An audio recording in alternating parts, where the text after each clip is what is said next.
नमस्कार।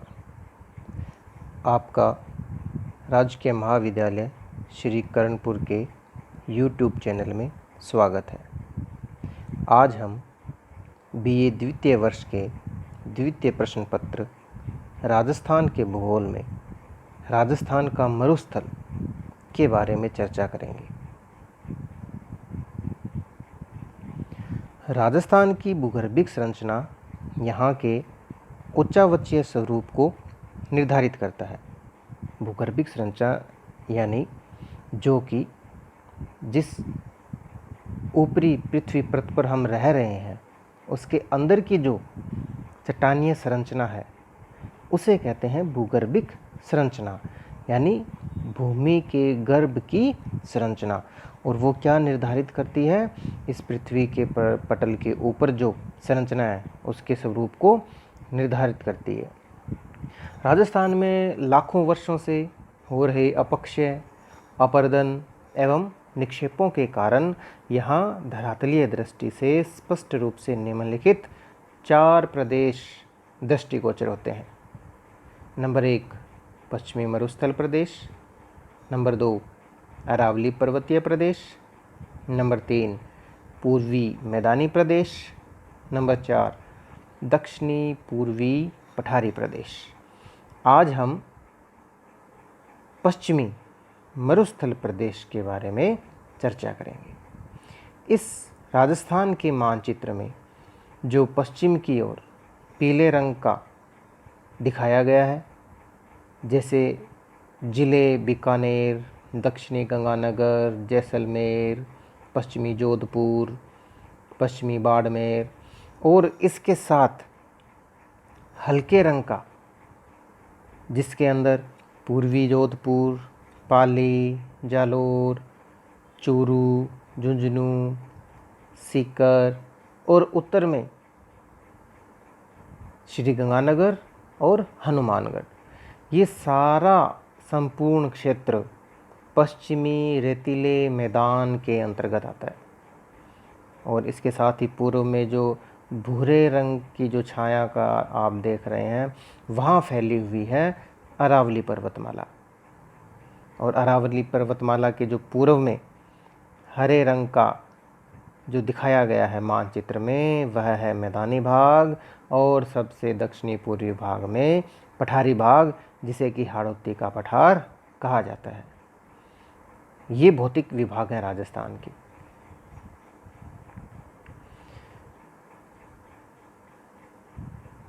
वास्तव में राजस्थान के उपर्युक्त प्रदेशों का निर्धारण अरावली पर्वत से होता है, जो उत्तर पूर्व से दक्षिण पश्चिम दिशा तक विस्तृत है।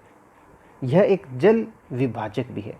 जल विभाजक से तात्पर्य यह है कि भारत का जो नदियों के द्वारा जल अंतिम रूप में जिस खाड़ी या सागर में डाला जाता है वह है पूर्व की ओर बंगाल की खाड़ी, पश्चिम की ओर अरब सागर। तो इन 2 भागों में वे नदियाँ जो अपना जल डालती है उनको बांटने वाला जो भी उच्चावच है, जो ऊंची भूमि है, जो पर्वत है या जो चोटी है, उसे मुख्यतः जल विभाजक के नाम से जाना जाता है। पश्चिमी मरुस्थलीय प्रदेश राजस्थान के अरावली श्रेणी के पश्चिम में स्थित एक शुष्क एवं अर्धशुष्क मरुस्थलीय प्रदेश है, जहाँ बालू मिट्टी का विस्तार है। यह संपूर्ण क्षेत्र न केवल राज्य का अपितु भारत का विशिष्ट भौगोलिक प्रदेश है, जिसे भारत का विशाल मरुस्थल अथवा थार मरुस्थल के नाम से जाना जाता है। यह एक वृहद रेतीला मैदान है जिसका संपूर्ण विस्तार लगभग 1,75,000 वर्ग किलोमीटर है। इसके अंतर्गत बाड़मेर, जैसलमेर, बीकानेर, जोधपुर, पाली, जालोर, नागौर, सीकर, चूरू, झुंझुनू, हनुमानगढ़ व गंगानगर जिले सम्मिलित किए जाते हैं। यहाँ सिंचाई के विस्तार से कुछ क्षेत्रों जैसे गंगानगर, हनुमानगढ़ व बीकानेर के मरुस्थल में परिवर्तन हो रहा है, किंतु संपूर्ण प्रदेश का भौतिक स्वरूप मरुस्थलीय है। इस प्रदेश का सामान्य ढाल पूर्व से पश्चिम तथा उत्तर से दक्षिण की ओर है। मरुस्थलीय प्रदेश को 4 वृहद भू आकृतिक प्रदेशों में विभक्त किया जाता है। नंबर 1 शुष्क रेतीला प्रदेश, नंबर 2 लूनी जवाई का मैदान, नंबर 3 शेखावाटी प्रदेश या बांगर प्रदेश, नंबर 4 घग्गर का मैदान। शुष्क रेतीला अथवा मरुस्थलीय प्रदेश, यह क्षेत्र शुष्क मरुस्थलीय प्रदेश है जो राज्य में 25 सेंटीमीटर समवर्षा रेखा से पश्चिम में स्थित है।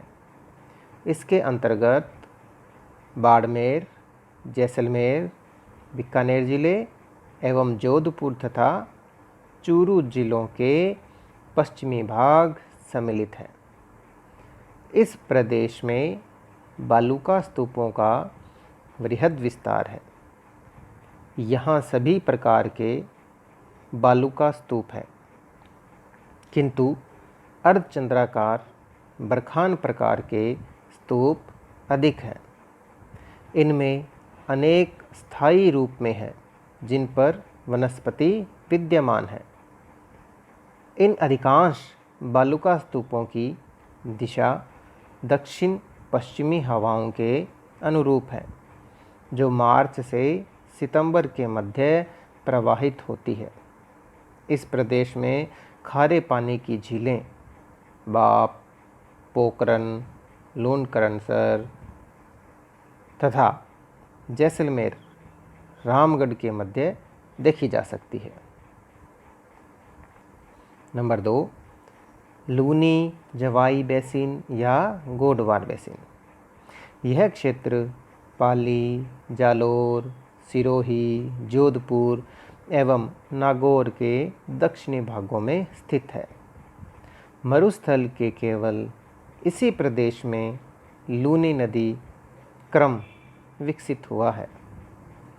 लूनी नदी का संपूर्ण अपवाह तंत्र एक जलोढ़ मैदान का निर्माण करते हैं, जिसे भौगोलिक प्रदेश के रूप में लूनी बेसिन के नाम से जाना जाता है।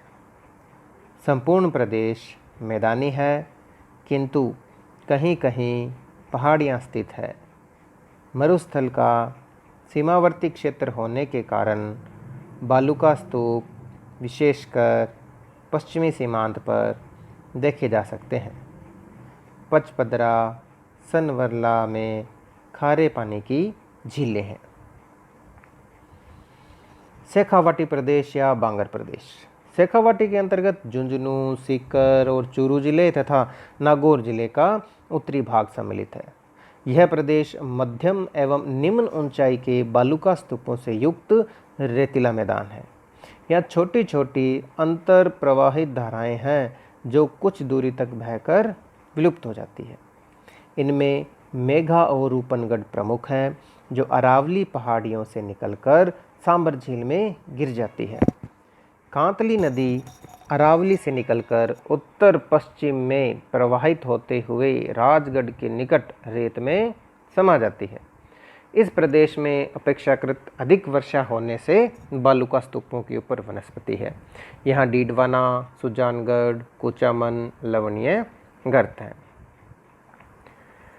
घग्गर का मैदान, गंगानगर, हनुमानगढ़ जिलों का क्षेत्र एक मैदानी क्षेत्र है, जिसका निर्माण घग्गर नदी की बाढ़ से हुआ है।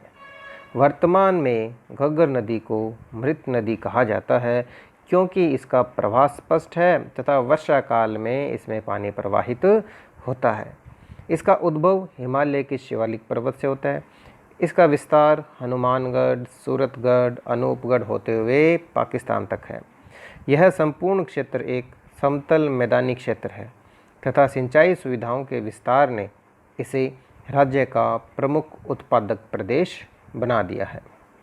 तो यह था राजस्थान के पश्चिमी रेतीले मैदान की विशेषताएं, जिसमें हमने घग्गर का मैदान, शेखावाटी प्रदेश, लूनी जवाई बेसिन और मरुस्थलीय प्रदेश के बारे में चर्चा की।